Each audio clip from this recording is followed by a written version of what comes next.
Bana Congo, bino batu bozana besoin ya kotonga bandaku na bino. BM échafaudage, ezopesa bino, planche, shell, sécurité, marzimal et lenda. L'air moutamati, moutakokweya te. Yabiso, ezana ba norme européenne. Yabiso ya ba chinois te, ya ba indien te, ya ba libanais te. Un bus sera mis à votre disposition. BM échafaudage, plus de 3500 mètres disponibles. Contact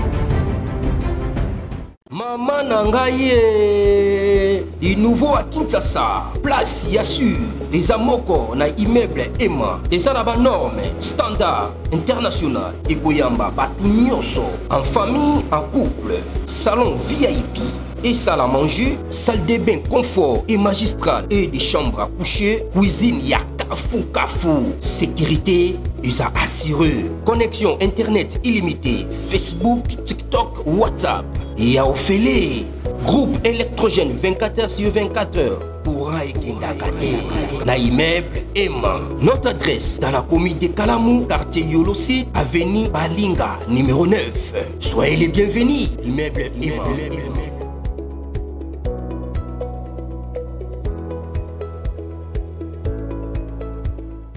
Bonjour à vous fidèles internautes, bienvenue dans ce Flash Info. Allons directement à la partie est de la République démocratique du Congo. Les forces armées de la République démocratique du Congo ont encore frappé ce matin et anéanti les positions de l'AFC M23, privant l'ennemi de son confort opérationnel et de sa capacité à tenir sur les terrains.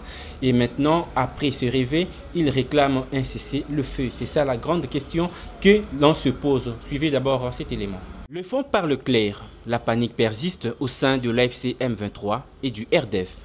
Depuis plusieurs semaines, les lignes d'approvisionnement sont constamment bombardées par les drones des forces armées de la République démocratique du Congo. Carburant, géniteurs, stocks et caches logistiques sautent les uns après les autres. Résultat, des combattants qui désertent en masse, des positions qui tombent et une chaîne d'initiatives qui bascule en faveur de la République.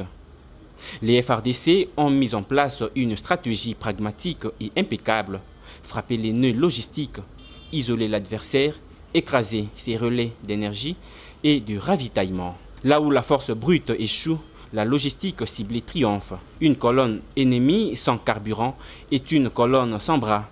Une base privée d'électricité est une base aveugle. Ce matin encore, les frappes ont anéanti des positions de l'AFC M23, privant l'ennemi de son confort. Ce matin encore, les frappes ont anéanti des positions de l'AFC M23, privant l'ennemi de son confort opérationnel et de sa capacité à tenir le terrain.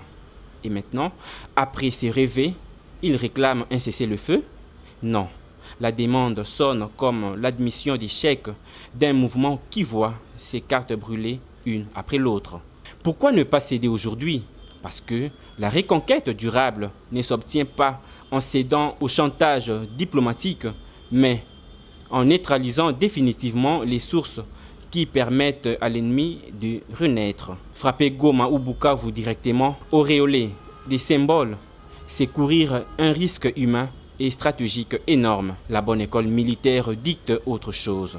Couper d'abord les centres d'approvisionnement, carburant, munitions, pièces de change, communication, etc.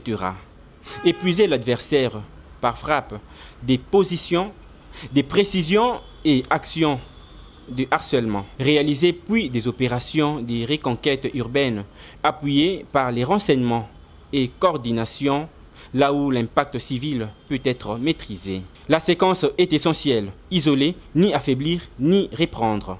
C'est ainsi que l'on réduit les portes civiles, conserve la légitimité nationale et internationale et éviter à la nation les coûts humains et matériels d'un affrontement frontal mal préparé. En refusant les simulacres de paix imposés par des forces en déroute, en poursuivant l'effort de neutralisation des hubs logistiques et en avançant méthodiquement, les FARDC soutenus par les Wazalendo transforment les gains temporaires en victoires durables. Le message est simple et martial.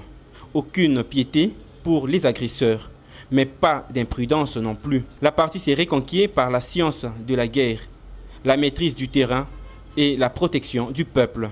Nous menons une stratégie de guerre médiatique maîtrisée. Son rôle est d'éclairer, dissuader et mobiliser, jamais de divulguer les tactiques opérationnelles de notre armée. Voici des points essentiels à retenir.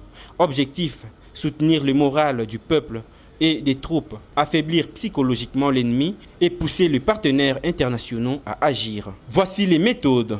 Communiquer après l'action pour certifier les succès, contrôler le récit, analyser les réactions adverses comme source de renseignement et garder le silence stratégique quand la sécurité l'exige. Pourquoi c'est nécessaire? La guerre se joue aussi dans les têtes. Qui contrôlent les récits gagnent du terrain.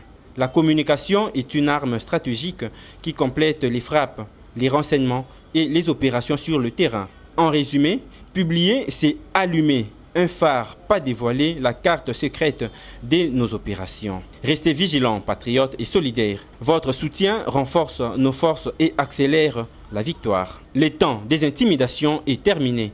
Il est l'heure de frapper les racines pour reprendre les fruits. Goma, Bukavu et tous nos territoires reviendront à la République. Voilà, c'est la fin de ce Flash Info. Mesdames, Messieurs, merci pour votre attention soutenue. Au revoir. J'ai entendu parler de cette opportunité d'acheter et que lorsqu'on devient propriétaire d'un terrain, il y a d'autres portes qui s'ouvrent et voilà, c'est une opportunité que je trouve qui est très intéressante avec tout ce qu'on entend ici, surtout l'étude pour les enfants et voilà. Et donc je suis venu voir de mes propres yeux et je ne suis pas déçu. J'ai trouvé ça génial, riche en informations, très interactif parce que nous pouvions participer, ça nous concernait. Je me suis senti concerné, bien accueilli et je ne peux que recommander de pouvoir participer et vivre cette expérience aussi parce que je peux donner le témoignage, mais voilà, vivre l'expérience c'est encore autre chose. Je suis un homme qui aime aussi les choses qui sont claires et la vision, la discipline, des thèmes, des points qui ont été nommés pour permettre à chacun de se développer, de trouver sa place, de trouver une raison de gagner bien sûr de l'argent, mais de gagner aussi en qualité de vie, en bonheur, en liberté. Donc voilà, ça c'est ce que j'ai trouvé qui était très intéressant. Une opportunité non seulement d'acheter un terrain, mais de pouvoir vivre en famille et de pouvoir faire bénéficier de ces choses à d'autres amis ou à des membres de la famille. Donc ça c'est voilà, il y a beaucoup de points au final. Moi c'est Trésor, je viens de Belgique.